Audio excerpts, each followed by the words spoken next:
میں اور آپ اس بات کا ادعا رکھتے ہیں کہ ہم مسلمان ہیں. صالح اور پاکیزہ مسلمان بننا اور اس کے تقاضوں کو نبھانا ہمارے اوپر بہت ضروری ہے. مسلمان کی تعریف کیا ہے؟ مسلمان کسے کہتے ہیں؟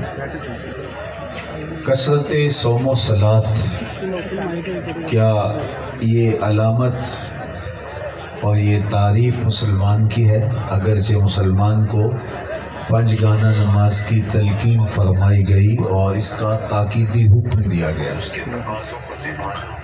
اسی طرح دیگر امور خیر کو بجا لانے کی تلقین فرمائی گئی، لیکن مسلمان کی جو تعریف نبی رحمت صلی اللہ علیہ وآلہ وسلم نے ارشاد فرمائی وہ یہ: المسلم من سلم المسلمون من لسانہ و یدہ. مسلمان وہ ہوتا ہے کہ جس کے ہاتھ سے اور جس کی زبان سے دوسرا مسلمان محفوظ رہے.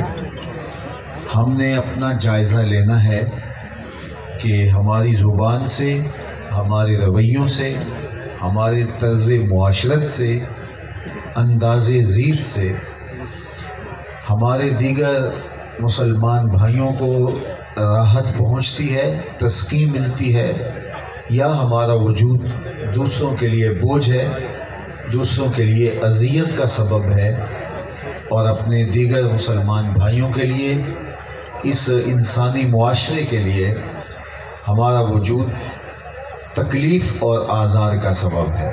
یہ مجھے اور آپ کو اچھی طرح معلوم ہونا چاہیے اور اس کا ہمیں جائزہ لینا چاہیے. اللہ کے محبوب علیہ السلام نے یہ ایک سادہ سی تعریف ہمارے سامنے مسلمان کی رکھی ہے کہ جس کے ہاتھ سے، جس کی زبان سے دوسرے مسلمان محفوظ رہیں. میں آپ سے عرض کرنا چاہوں گا، چونکہ راستے میں ٹریفک کا مسئلہ ہوا اور ہم بر وقت نہ پہنچ پائے، تو تھوڑے وقت میں زیادہ باتیں کرنے کی آرزو ہوگی. مسلمان کو جو تحیت کا سلیقہ سکھایا گیا ہے، یعنی تحیت المسلم کیا ہے؟ جب ایک مسلمان دوسرے مسلمان سے ملتا ہے تو وہ اس کو کہتا ہے السلام علیکم. اس کو کہتے ہیں تحیت المسلم، اور اس کی ہمیں ترغیب دی گئی ہے کہ جب بھی ایک دوسرے سے ملو تو ملاقات کا ابتدائیہ تمہارا سب سے پہلا کلام گفتگو کے آغاز سے بھی قبل اس کو کہو السلام علیکم، اور وہ جواب میں کہے وعلیکم السلام. تو یہ محض کوئی لفظ نہیں ہے کہ زبان سے رسمت ادا کر دیے گئے اور اس کے معنی اور اس کے مطالب ہمیں ملحوظ نہ ہوں، بلکہ السلام علیکم کا کیا مطلب ہے؟ السلام علیکم کا مطلب ہے تیرے اوپر سلامتی کا نزول ہو، تیرے اوپر سلامتی ہو. تو گویا ایک مسلمان دوسرے مسلمان کو اس بات کی ضمانت دے رہا ہوتا ہے کہ میرے بھائی، میری جانب سے تجھے مطمئن ہونا چاہیے، تیری جان، تیرا مال، تیری آبرو، تیری عزت میری جانب سے محفوظ ہے. میں تجھے ضمانت دیتا ہوں سلامتی کی. اور وہ آگے سے کہتا ہے وعلیکم السلام، کہ میری جانب سے بھی تجھے یہی ضمانت ٹھہری. اگر میرے بھائی تو مجھے جان، مال اور آبرو کی ضمانت فراہم کر رہا ہے تو پھر میرا رویہ بھی بالکل اسی طرح کا تیرے ساتھ ہوگا. تو وعلیکم السلام، اب تجھے بھی میری طرف سے امان ہے اور سلامتی ہے. تو جب ہم نے یہ کہہ دیا السلام علیکم تو ہم پھر اپنے اس دوسرے بھائی کے لیے برا نہیں سوچ سکتے. ہارون رشید کے دربار میں ایک قیدی لایا گیا جو سزائے موت کا قیدی تھا. تو اس نے کہا میری آخری آرزو یہ ہے کہ میں بادشاہ سلامت سے ملنا چاہتا ہوں، بس اس کے بعد آپ مجھے پھانسی چڑھا دینا. تو اس کو دربار میں لایا گیا اور اس نے داخل ہوتے ہی بلند آواز سے کہا السلام علیکم. تو بادشاہ نے کہا وعلیکم السلام. تو آرزو پوری ہو گئی، بادشاہ سے ملاقات ہو گئی. تو کہا اب اس کو لے جاؤ اور پھانسی دے دو. اس نے کہا آپ مجھے پھانسی نہیں دے سکتے. کہا کیوں؟ کہا بادشاہ نے مجھے سلامتی کی ضمانت دی ہے. جب وعلیکم السلام کہا ہے تو بادشاہ نے کہا کہ تمہارے اوپر سلامتی ہو، تو جب وہ ضمانت فراہم کر چکا ہے تو پھر آپ مجھے پھانسی نہیں دے سکتے. تو ہارون رشید مسکرانے لگا، کہا کہ یہ بہت چالاک نکلا، تو میں اس کو آزاد کرتا ہوں. تو السلام علیکم یہ تحیت المسلم ہے، اور ہمیں اس کو رواج دینے کی تلقین کی گئی. افش السلام. حضرت عبداللہ ابن سلام کہتے ہیں میں حضور سے جو پہلی ملاقات کی تو اس میں حضور نے جو صحابہ کو تلقین فرمائی اس میں پہلا لفظ یہی تھا، افش السلام، سلام کو عام کرو. تو سلام کو عام کرنے کا مطلب ہم ایک مطمئن معاشرہ تشکیل دے رہے ہوتے ہیں اور ایک دوسرے کو ضمانت فراہم کر رہے ہوتے ہیں کہ میری جانب سے تجھے کوئی ضرر پہنچنے والا نہیں، کوئی تکلیف آنے والی نہیں، اس لیے کہ میں تجھے سلامتی کی ضمانت دیتا ہوں. اور وہ بھی آگے سے کہتا ہے وعلیکم السلام، میں تجھے سلامتی کی ضمانت دیتا ہوں. تو یہ ہے تحیت المسلم. تو مسلمان کون ہوا؟ من سلم المسلمون من لسانہ و یدہ. بلکہ اسلام اس سے آگے بڑھ کر کسی مومن کے لیے ہمارے سینے میں بغض، نفرت اور کوئی ایسی چیز نہ ہو جو ہمارے دل کو میلا کرے اور کسی کی دشمنی پر ابھار ہوئے. حضرت عبداللہ بن عمر بن عاص رضی اللہ تعالیٰ عنہ فرماتے ہیں کہ مجلس رسول بپا تھی. آقا کریم علیہ الصلاۃ والتسلیم نے فرمایا اگر جنتی دیکھنے کا شوق ہے تو مسجد نبوی کے دروازے پر دیکھو، جو پہلا شخص مسجد میں داخل ہوگا وہ جنتی ہوگا. کہتے ہیں ہم نے نظر کی تو ایک بوڑھا شخص، تازہ آثار وضو اس کے چہرے پہ حویدہ ہیں اور بائیں ہاتھ میں اس نے اپنا جوتا پکڑا ہوا ہے. مسجد میں داخل ہوا اور آ کے مجلس میں بیٹھ گیا. دوسرا دن ہوا، مجلس برپا ہوئی، پھر آقا کریم نے فرمایا اگر جنتی دیکھنے کا شوق ہو تو دروازے پہ دیکھو، جو پہلا شخص اب مسجد میں داخل ہوگا وہ جنتی ہوگا. کہتے ہیں ہم نے پھر دیکھا اور سوچا کہ دیکھتے ہیں آج کون خوش نصیب یہ انعام پاتا ہے. لیکن وہی بزرگ تازہ وضو کے آثار چہرے پہ ظہور پذیر ہیں اور بائیں ہاتھ میں جوتا پکڑائے اور آ کے مجلس میں بیٹھ گئے. تیسرا دن ہوا تو پھر فرمایا جنتی دیکھنے کا شوق ہو تو دروازے پہ دیکھو، آنے والا پہلا شخص جنتی ہوگا. کہتے ہیں ہم نے دیکھا تو وہی بزرگ اسی حالت میں آئے. مجلس اختتام کو پہنچی، لوگ گھروں کو پلٹے. میں اس بزرگ کے پیچھے چل پڑا اور میں نے کہا کہ میری والد صاحب سے کوئی شکرنجی ہے، میں 3 دن تک آپ کی صحبت میں رہنا چاہتا ہوں، آپ کا مہمان رہنا چاہتا ہوں، کیا آپ مجھے اپنے گھر مہمان رکھ لیں گے؟ انہیں کوئی بات نہیں، آ جاؤ. کہتے میں ان کے ساتھ چل پڑا. 3 دن تک میں اس ٹو میں رہا کہ میں دیکھوں ان کا عمل کیا ہے.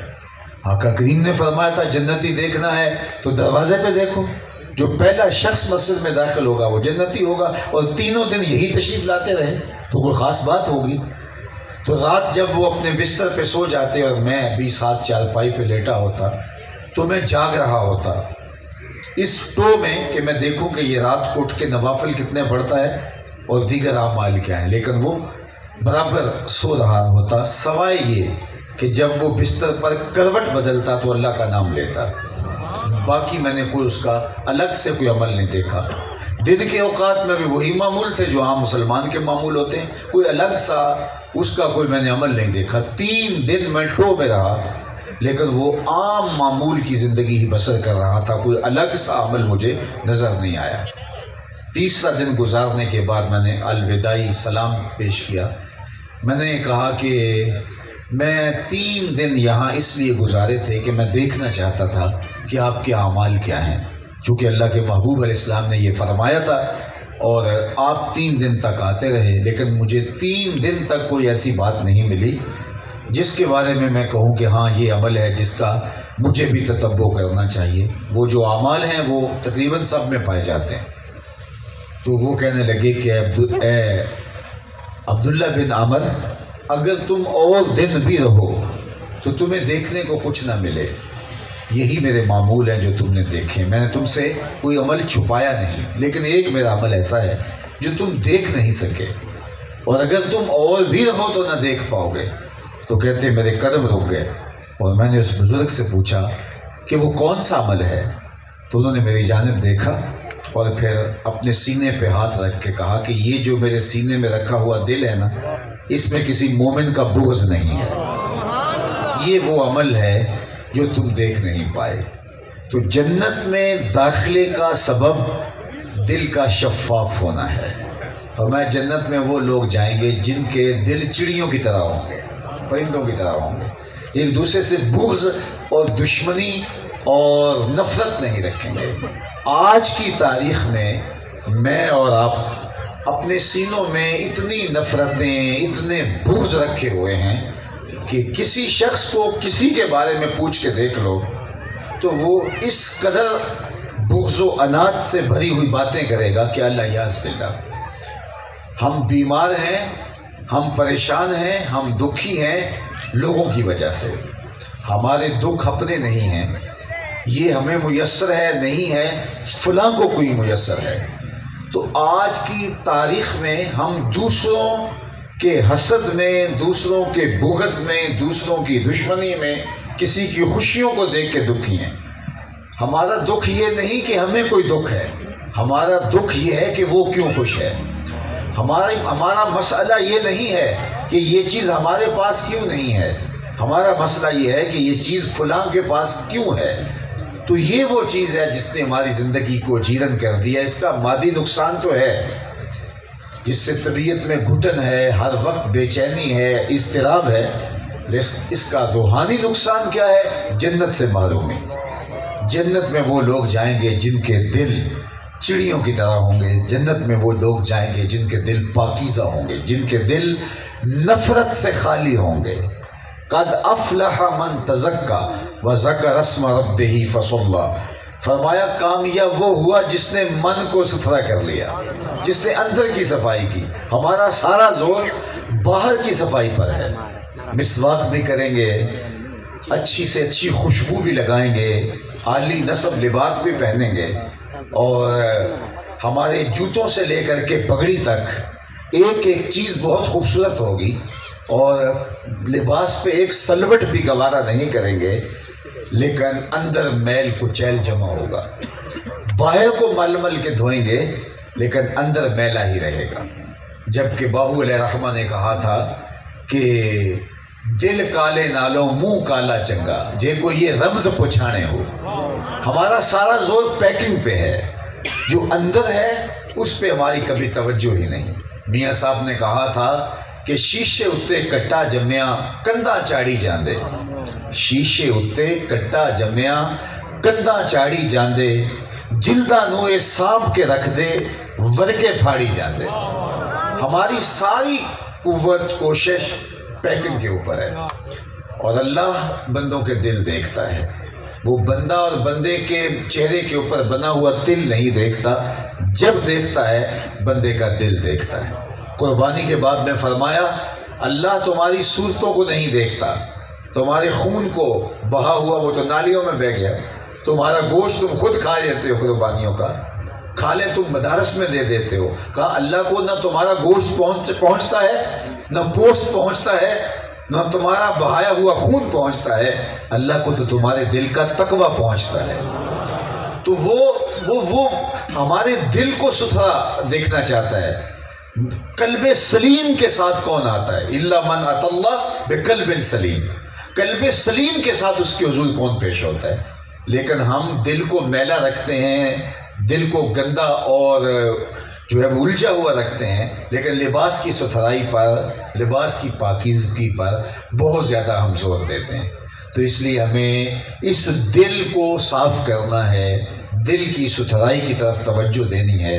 حضرت رومی نے کہا تھا، جو اقبال کے بھی مرشد ہیں، دل بدست آور کے حج اکبرست، از ہزاراں کعبہ یک دل بہترست، کعبہ بدھ گاہ خلیل اطہرست، دل گزر گاہ جلیل اکبرست۔ کہا کہ دل کو قابو میں لیا حج اکبر یہی ہے، ہزار کعبے سے ایک دل بہتر ہے۔ کہا وہ کیسے؟ کہا کعبہ حضرت ابراہیم خلیل کی بندگاہ ہے اور دل رب جلیل کی گزرگاہ ہے۔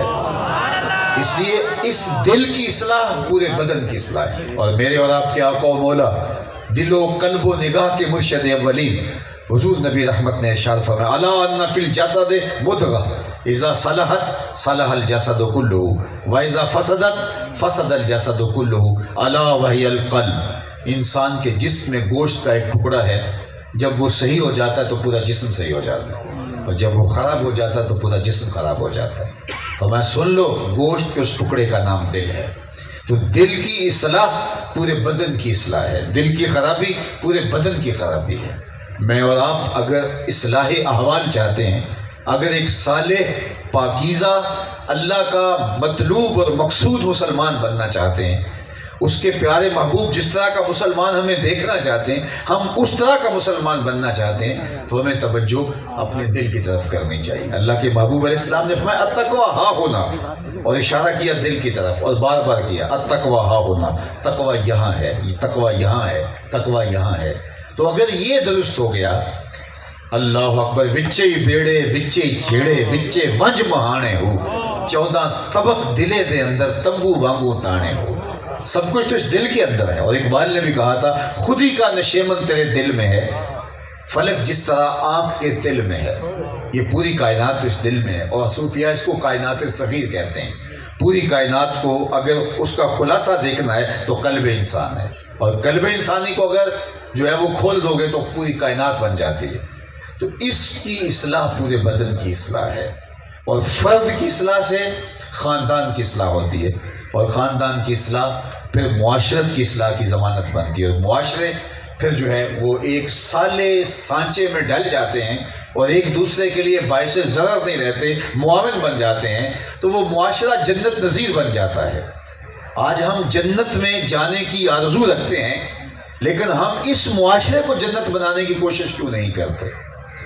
جنت کا نقشہ جو اللہ نے قرآن میں بیان کیا ہے، ہمارے اکثر خطیب تو حوروں کا ہی ذکر کرتے ہیں، اور حوروں کے لباس سے لے کر کے ان کے اعضاء کی ساخت تک نقشے کھینچتے ہیں۔ میں انکار نہیں کرتا، جنت کی نعمتوں میں سے ایک نعمت حور بھی ہے، لیکن وہ اقبال نے کہا تھا امید حور نے سب کچھ سکھا رکھا ہے واعظ کو، یہ حضرت دیکھنے میں سیدھے سادے بھولے بالے ہیں۔ تو صرف حور ہی جنت کا تعارف نہیں ہے، جنت کا ایک لطیف تعارف میرے رب نے کروایا، ذرا دیکھیے جنت کیا ہے۔ لا یسمعون فیہا لغوا ولا تاثیما، جنت کا یہ نقشہ میرے رب نے بیان کیا۔ کیا؟ جنت وہ مقام ہے جس مقام پر آپ کو لغو بات سننے کو نہیں ملے گی، یعنی کوئی ایسی بات جو آپ کی طبیعت پہ شاق ہو، جو آپ کی طبع پہ گراں گزرے، جو آپ کی طبیعت کے اوپر بوجھ ہو، اور جو آپ کے اوپر جو ہے وہ شاق ہو۔ جنت ایسا پاکیزہ اور پرسکون مقام ہے کہ جہاں لا یسمعون فیہا لغوا ولا تعظیما، نہ تو وہاں کوئی لغو اور بیہودہ بات سننے کو ملے گی، اور نہ ہی کوئی بیہودہ لہجہ سننے کو ملے گا، نہ جنت کے اندر آپ کی کانوں کی سماعتوں پر کوئی گراں لفظ آپ کو سننے کو ملے گا، نہ کھردرا لفظ سننے کو ملے گا، نہ سخت لفظ سننے کو ملے گا، ولا تعصیما، اور نہ ایسا کوئی عمل دیکھنے کو ملے گا جس کو اسم کہا جا سکتا ہو، جس کو گناہ کہا جا سکتا ہو، جو ضرر کا سبب اور تکلیف کا سبب اور ذریعہ ہو۔ تو یہ جنت کا نقشہ ہے۔ جنت حاصل کرنے کے لیے اس دنیا کو جنت بنانا پڑے گا۔ اگر جنت حاصل کرنے کے لیے ہم نے جو ہے وہ ہمسائے کے گھر کو ہم نے اذیت کدہ بنا دیا ہے، میں تو یہ بات بھی اپنے دوستوں کو کہتا ہوں کہ آپ اگر جنریٹر بھی لگاتے ہیں تو وہ بھی اس انداز سے لگائیں کہ ہمسائے کی نیند اچاٹ نہ ہو، اس کے شور و غل سے، اس کی آواز سے۔ آپ تو بند کمرے میں اے سی لگا کے سو گئے اور جنریٹر باہر چل رہا ہے، لیکن جس کے گھر کی کھڑکیاں بھی پوری نہیں ہیں تو وہ گرمی میں جلس تو رہا ہی ہے، وہ اس اذیت سے بھی گزر رہا ہے۔ تو جنت کا نقشہ یہ بیان کیا گیا، لا یسمعون فیہا لغوا ولا تعصیما۔ تو مجھے اور آپ کو اگر جنت میں جانا ہے تو اس دنیا کی زندگی کو جنت بنانا پڑے گا، لوگوں سے درگزر کرنا پڑے گا، لوگوں کی غلطیوں کو معاف کرنا پڑے گا، لوگوں کے لیے اپنے دل کو کشادہ کرنا پڑے گا، لوگوں کے لیے ہمارا وجود ضرر کا سبب نہ ہو۔ اللہ کے محبوب نے ایک جامع جملہ ارشاد فرمایا، خیر کی چابی بن جاؤ، شر کا تالا بن جاؤ۔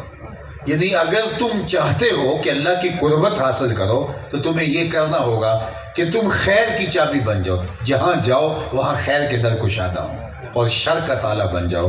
جہاں برائی بھی ہو رہی ہو تمہارے وجود کی وجہ سے وہ برائی جو ہے وہ دم توڑ جائے، نہ یہ کہ ہمارا وجود شرر کا سبب ہو، ہمارا وجود جو ہے وہ زہر کا سبب ہو، ہمارا وجود برائی کا منبع و مصدر ہو، اور ہم جہاں جائیں وہاں غیبت کا بازار گرم ہو جائے، جہاں ہم جائیں وہاں جو ہے وہ دشمنی ابھرنے لگے، جہاں ہم جائیں وہاں بہتان تراشی کا بازار گرم ہو، جہاں ہم جائیں وہاں نفرت کے بھگوکے پھوٹنے لگ جائیں، تو پھر ہم کیسے مسلمان ہیں؟ ہمارا وجود اللہ کی مخلوق کے لیے راحت کا سبب اور ذریعہ ہو۔ اور السلام علیکم جو تحیت المسلم ہے وہ ہمیں یہی سکھاتا ہے کہ السلام علیکم، تمہیں اب میری جانب سے پریشان ہونے کی ضرورت نہیں ہے۔ یہ جب ہم رواج دیں گے تو پھر کیسا ہو سکتا ہے کہ ہم کسی کی آبرو پہ حملہ آور ہو؟ میں بھی ایک دیہات کا رہنے والا ہوں اور آپ بھی اس دیہات کے رہنے والے ہیں یا اطراف کے بسنے والے ہیں۔ ہم جب بچے ہوتے تھے تو ہم یہ سنتے تھے کہ گاؤں میں کسی ایک شخص کی بیٹی پورے گاؤں کی بیٹی ہوتی ہے، لیکن یہ قدریں پامال ہو گئیں، اب جس کی بیٹی ہے اسی کی بیٹی ہے۔ باقی درندے بستے ہیں، وحشی بستے ہیں، اور جو ہے وہ شہوتوں سے بھرے ہوئے ریچھ پنپ رہے ہمارے گھروں کے اندر۔ یہ دور موجود فتنے کا دور ہے۔ آج جو کچھ ہمارے اداروں میں، یونیورسٹیز میں، ہمارے کالجز کے اندر ہو رہا ہے، آئے دن خبریں ہم سن رہے ہوتے ہیں، تو یہ کیا ہے؟ ہمارے دیہاتوں میں، ہماری گلیوں میں، دیہات تو ایک تقدس ماحول کا نام ہوتا تھا، ایک پورا خاندان اور ایک فیملی ہوتی تھی۔ آج دیہاتوں کا وہ تقدس ٹوٹ گیا، اقدار دم توڑ گئے، اخلاقی اصلاح ختم ہو گئے، آج بڑوں کی عزت ختم ہو گئی، چھوٹے شوخ چشم ہو گئے۔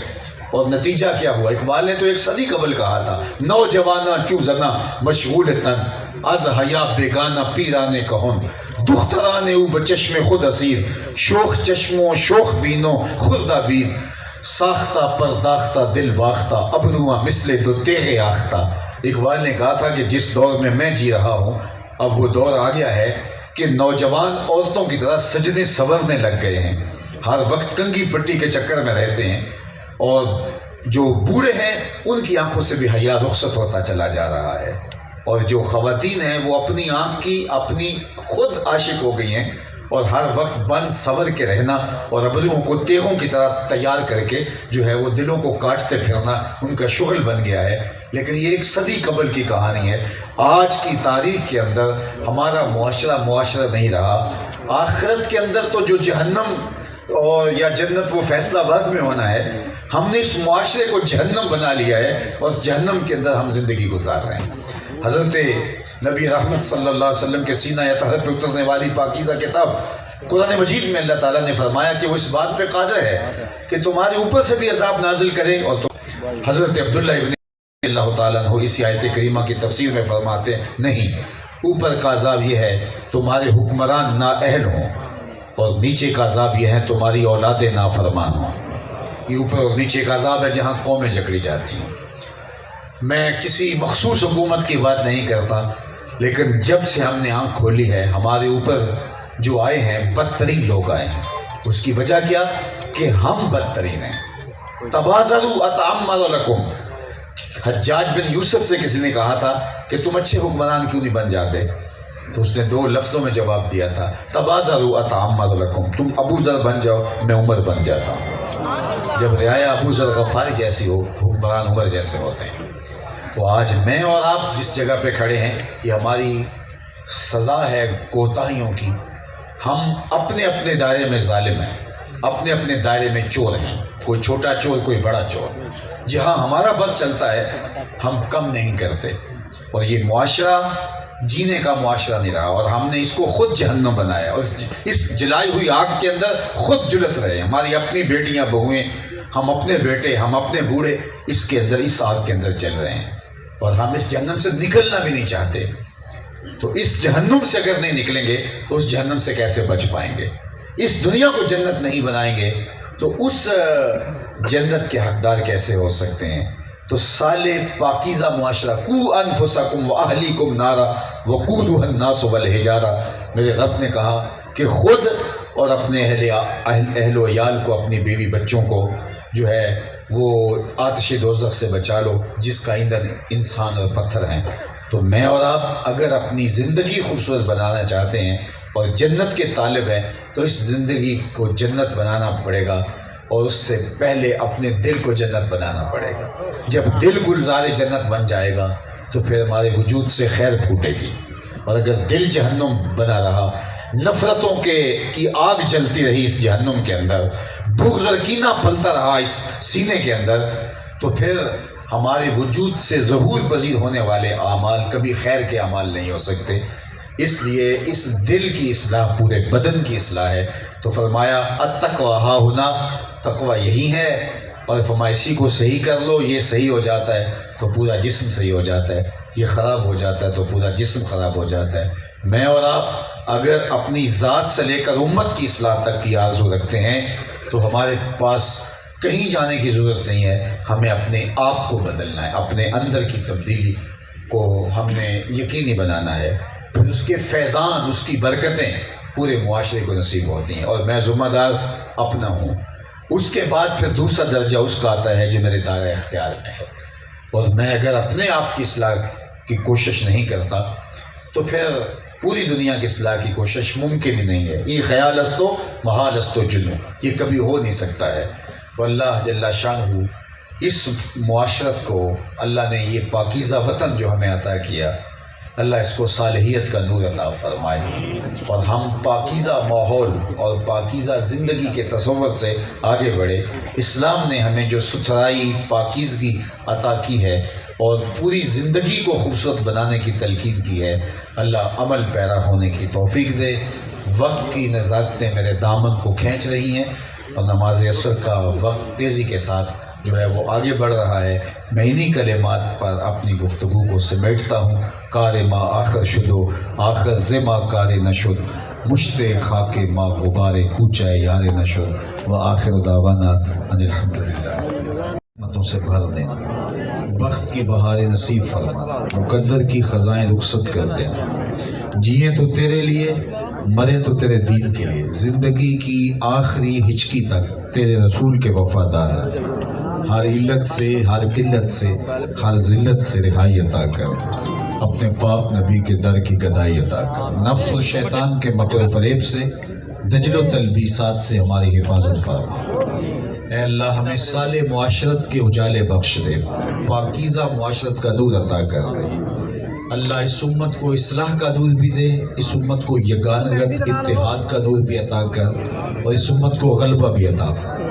اللہ غزہ کے مظلوموں کی مدد فرما، اس آسمان کے نیچے زمین کے اوپر تیرے علاوہ ان کا کوئی آسرا نہیں، اللہ ان کے حوصلے نہ ٹوٹنے پائیں، ان کی مدد، نصرت اور غیبی تائید فرمانا۔ اے اللہ پوری امت کو کھویا ہوا وقار عطا فرما، 56-57 اسلامی ملکوں کو غیرت مند، جرت مند، دیانتدار حکمران عطا فرمانا۔ اللہ میرے وطن کی خیر فرمانا، معیشت کا جمال، معاشرت کا حسن اور صالح اقدار کا نور عطا فرمانا۔ وصلی اللہ تعالی علی النبی الامین وعلی آلہ واصحابہ اجمعین، والسلام علیکم ورحمۃ اللہ وبرکاتہ۔